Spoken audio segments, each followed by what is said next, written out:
Hi, and welcome back to Wednesday Wisdom at Judaica.com. I'm Isaac. This is Hannah. Hope you had a good week.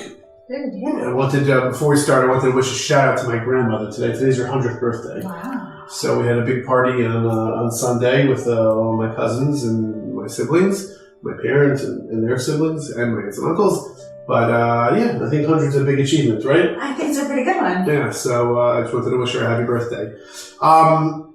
All right, today, Hannah, what are we talking about here? We got a lot of stuff going on in front of us here. Yes, we do. We are talking about washing cups. Washing cups. Yeah. All right, that's good. Yep. So why do we wash?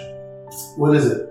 I mean, there are a couple of different reasons and a couple of different, times that we actually wash. That's right. There's a number of times. I was looking before our segment here. I was doing a little investigation. There's six different instances when we wash our hands. Now, of course, ritually washing our hands. It's not a cleanliness situation, although it certainly adds to the cleanliness factor. Yes. But unlike Macbeth in Macbeth, where they were trying to wash Lady Macbeth was trying to wash her hands, and it wasn't working. Here, it does work. Right. So a lot of it dates back to the temple, and certainly when we were dealing with ritual impurity, we don't necessarily deal with that in the way that it was dealt with back in the times of the temple. But that being said, it still integrates into our lives on a daily basis. Obviously, when the priests used to go and do their service, the temple service, it was actually one of the vessels. Mm-hmm. In the temple was called the kior, or actually there's some fancy word for it, the laver, I think, L-A-V-A-R, which obviously in Spanish is the term to wash, is lavar. Right. But it was a big bucket that you big fancy with a spigot, and you can wash your hands and your feet. So the priests used to have to go wash their hands and their feet before they went to do the temple services. Nowadays, I think that the integration is still from certain levels of ritual impurity end up on the hands, and we wash our hands. There's stages of washing, so you can either wash your hands, you can go to the mikvah, or obviously if there was some time in the temple, you can get things from the sacrifices sprinkled on you. But nowadays we deal mostly with washing of the hands. So we wash our hands in a number of different. From the time you wake up, actually in the morning, yes. It's called a nagelwasser. So it's nail washing. You have to you should be washing your hands from the moment you get up without a blessing. Right. When you leave a cemetery or you leave a funeral, you should wash your hands. Obviously, there's a little bit of ritual impurity that you experience. Mm-hmm. Obviously, the most famous one there's a couple famous ones. I would say probably the most famous one is on Passover. We wash our hands actually twice during the Seder. One with a blessing, one without a blessing. And the one with a blessing will lead you to probably the second most famous, or most famous, depending on whether you celebrate Passover or not, is the washing of hands before you eat bread. Correct. Right? So we have to there's a blessing that you say on the washing of the hands. Mm-hmm. And then you eat, and then you say the blessing on the bread. We have also, after you go to the bathroom, you're supposed to wash your hands, and let me think what else. Oh, when the priests when they get up to bless the population, in Israel it's done every day, but in America it's done on the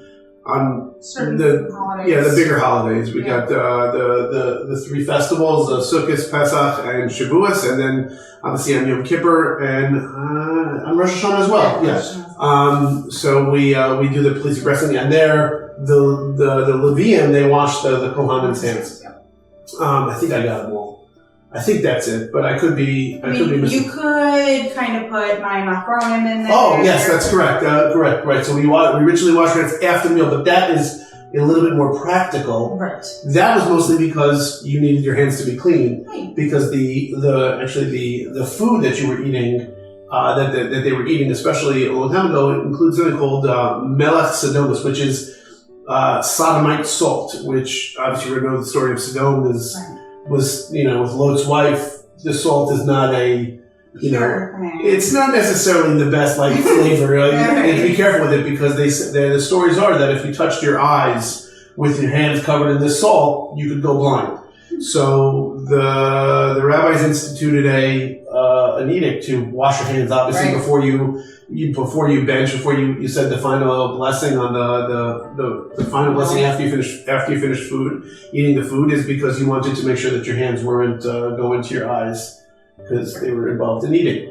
Right now, that's called cleanliness. Right. But whatever. Anyway, so what do we have in front of us here? We have a few different types here.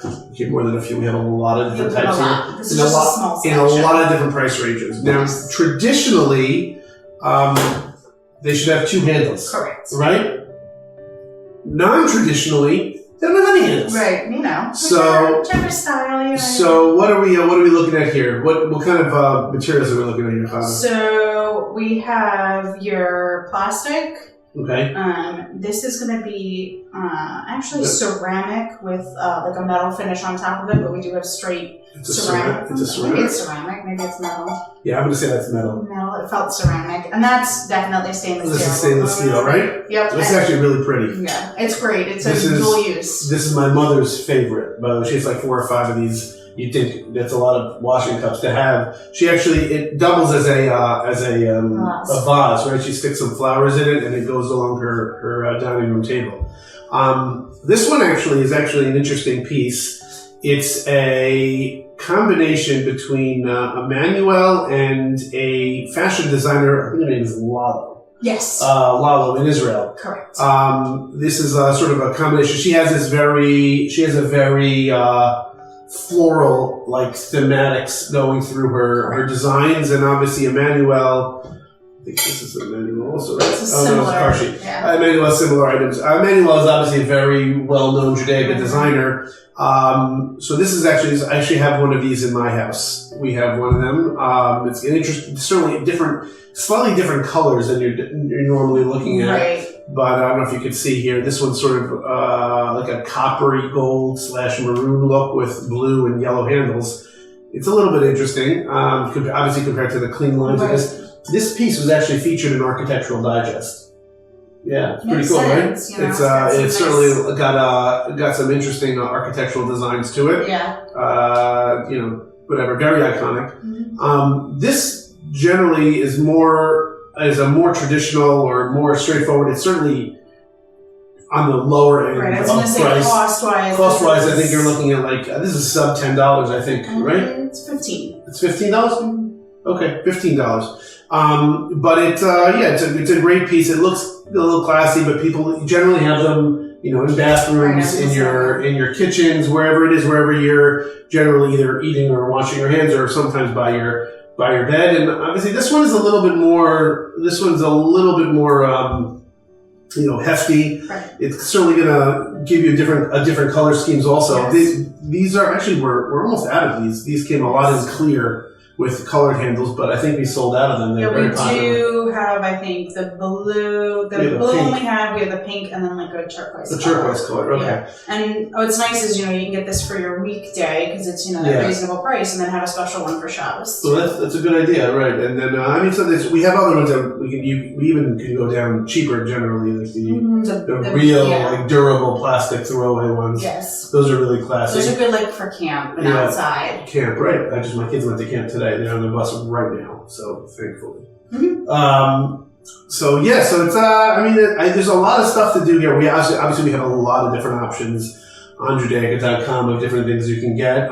Some of them range from non-traditional and sort of either very modern looks like this, or not necessarily a modern look, but more of a non-traditional look to different ways to view a traditional washing cup. Yep. Yeah, so it's there's a lot of choices. You got a lot going on here, and which one do you like here? Which is your favorite? That's a toss-up. I really like the Ufturo. You like this? Yeah, I like the clean lines of that. Yeah, I do like the flowers on the Emmanuel piece. You do? Okay.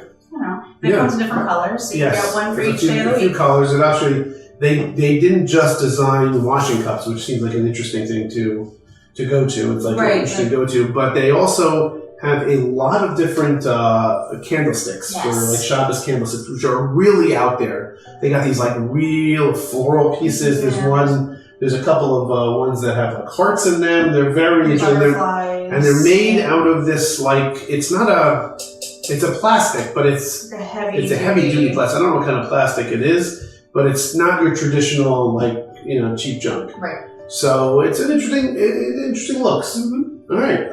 And again, what do we to order this? You go. First of all, you can go at the bottom of the post. There, we'll have a link to all of our washing cups that we have. They make great housewarming gifts. Great housewarming gifts. Because of course you can get them in a number of different price points. So if you want to, you're really just going over with someone for the first time, you can buy this. Sometimes people take this. They'll put a towel. We sell the towels too, the Tilas Yadayim towels. Correct. So stick it in there. You can put it in a little bag and you're good to go. Yeah, exactly. So you can do that. I mean, to really make it easy for you, or you can go obviously more expensive. This retails, I think, for it's 140. I think it's right on sale. Now it's on sale for 120. It retails at 160. This is an expensive piece. Well-made piece that'll last you a lifetime. Anyway, so use the code Wisdom, right? Yep, and it'll get you 5% off. 5% off, so that will bring that 120 down, right? Yep, and so you get a sale on a sale. Get another $12 off there. Yep. No, that's 5. That's 10%. 6. You got $6 off there. Very nice. Okay, great. And so we will see you guys next week. If you have any questions, please put them in the comments. Also, if you want to see something specific, put it in the comments too. Do we still have a thing running, don't we? The contest? The contest, the breaking glass contest. Is that still running on? It is still running. It is still running on. It's been a long running contest. All right. Well, I'll tell you what. Let's put the end of it at by the next show. We'll pick by the next show. What do you have to do for that? Just comment and like. You're going to comment breaking glass below, and you can. Even if you comment on this one with breaking glass, right. We'll still do it, even though it's washing cups. Even though it's washing cups. That way we know what you're entering for. Exactly. So we'll do that. We'll pick that next week, and great. Well, have a good beginning of the summer. Yes. And we'll see you next week.